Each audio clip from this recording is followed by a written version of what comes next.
Welcome back to another episode of Photo Mode.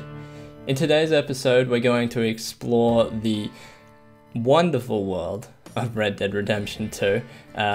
If you've played this game or just seen it, you probably know that it's very, very pretty. It's an incredibly well-made game, and we're gonna have a look at the actual photo mode inside the game, which is not great.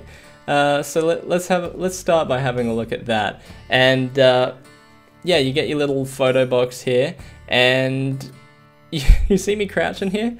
I'm trying to get on a low angle and take a photo, but as soon as you crouch, you can't use the camera, which is great. So we're in the camera now, and you can move around, look around. You can't move around. You can zoom, which is great. And there's also this focus lock thing that you can do.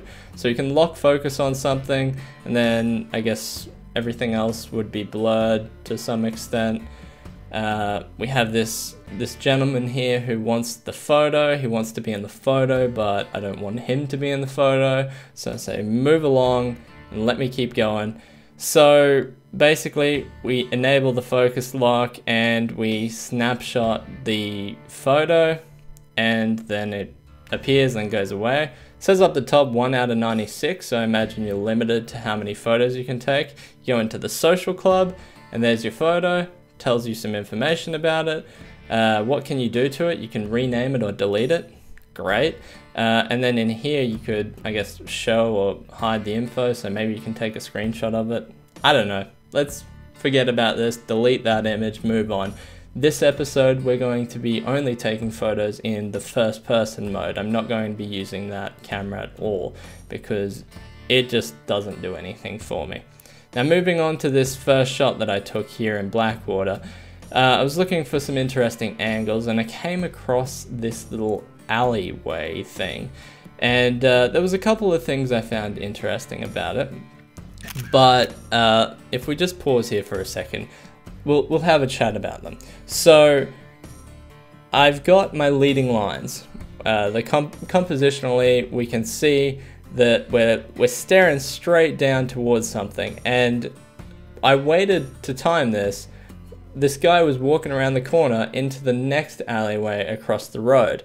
So I was trying to draw the eyes into that. He has like a sack over his arm and he's walking away through the sunset.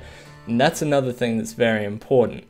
When you're taking photos, if I had have taken this photo when how it looked when we were walking around just then, it would have been a bit more flat. But when I did take this photo, the sun was coming through and this beam of light was coming through and shining on the wall, adding a bit more depth and texture. So we've got the wood grain, we've got the brickwork, and the light on it just adds something else for me. So if we want to just move on here and have a look at the final edit to see what I did to it, I did a few things to just try and make it pop a little bit more. So you can see here that we've got a bit more color added to the image, and also just some of the darker parts of the image look a little bit more gritty, and mainly that pipe on the side there.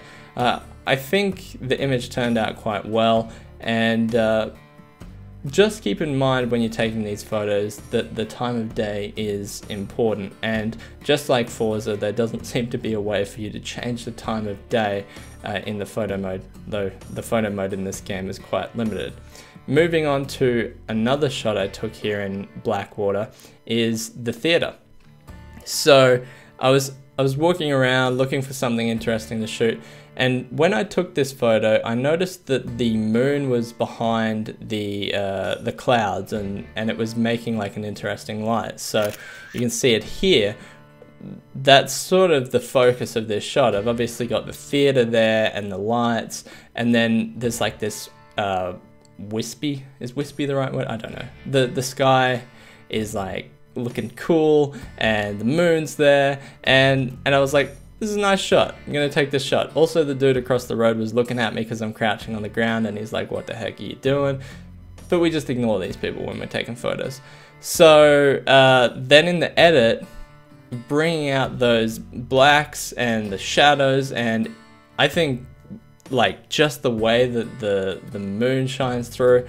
Looks really cool. I was really happy with this shot, so let's keep moving on and see what else we got here. For this next one, I wanted to get out and about in the landscapes of Red Dead Redemption 2.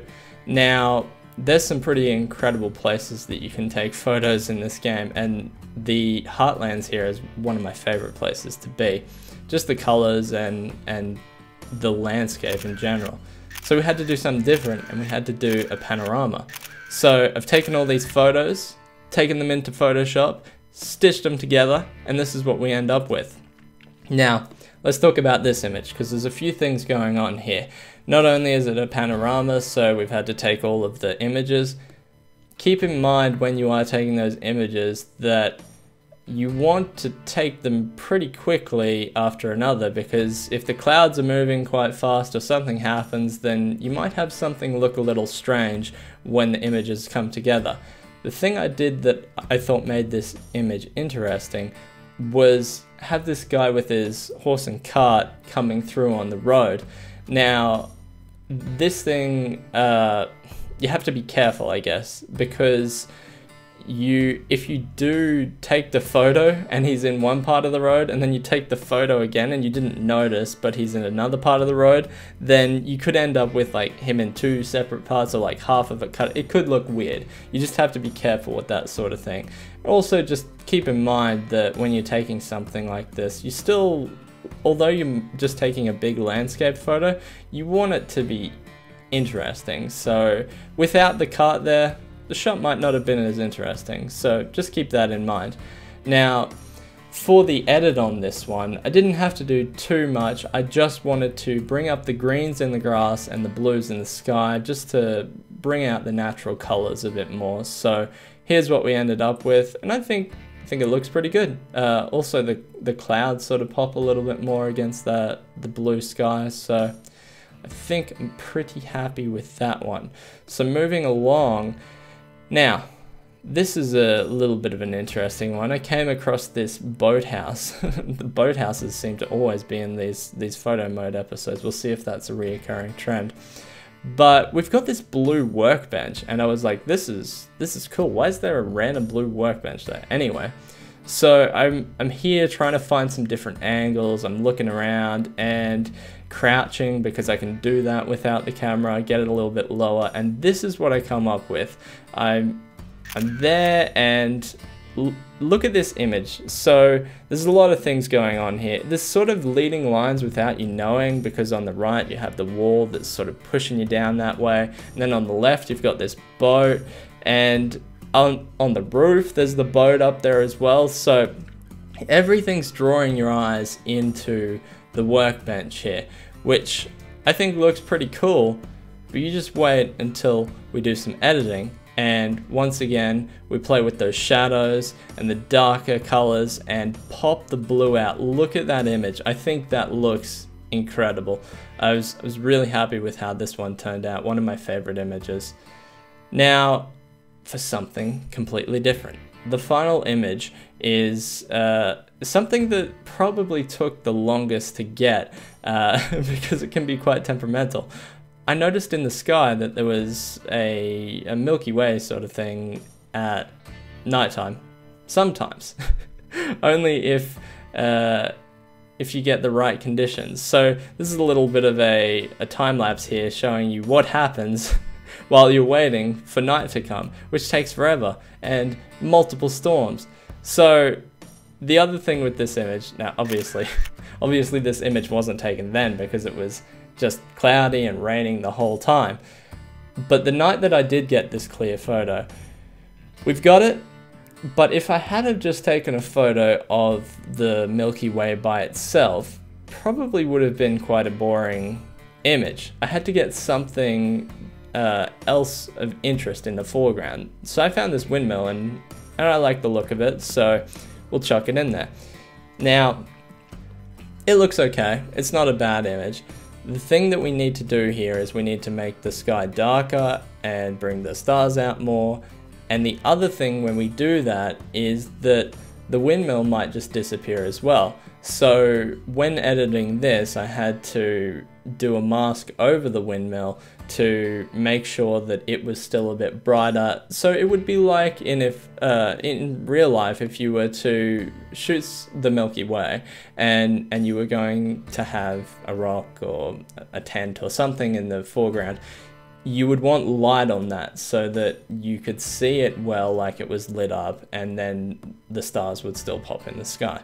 So that's sort of what I've done here, but in editing, which probably doesn't look as good, but if the only thing I can really do in Red Dead is take my lantern out, and I don't think that's going to work out so well.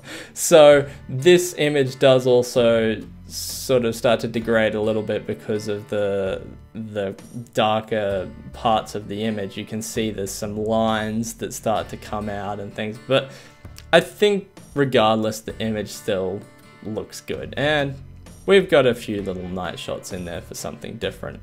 So those are going to be the 5 images that I've taken in Red Dead Redemption 2. I'm going to try and keep photo mode to 5 images, just because I don't want to go overboard taking photos, but I still want to have enough variation, and I will try and keep the images varied.